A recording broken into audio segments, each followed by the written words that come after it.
સક્કરબાગ પ્રાણી સંગ્રહાલય જૂનાગઢ ખાતે તારીખ 13 જુલાઈના રોજ સોશિયલ મીડિયાના માધ્યમથી એક વિડીયો જેમાં વાઘની ભજવણી થતી હોય તે વાયરલ થયેલ હતો.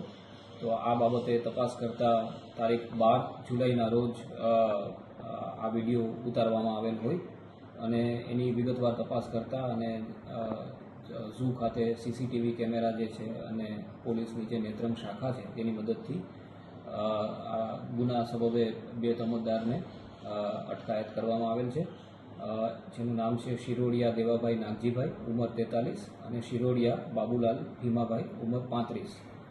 બંને તોમતદારો બોડીના છે, તાલુકો પડધરી, જિલ્લો રાજકોટ, અને તેઓ તારીખ 12 જુલાઈના રોજ સક્કરબાગ ઝૂની મુલાકાતે આવેલ હતા અને તેમના દ્વારા વાઘની ભજવણી કરવામાં આવેલ હતી. તો વાઇલ્ડલાઇફ પ્રોટેક્શન એક્ટ 1972ની વિવિધ કલમો હેઠળ આ કેસ બાબતે વિવિધ કલમોથી કાયદેસરની કાર્યવાહી કરવામાં આવેલ છે.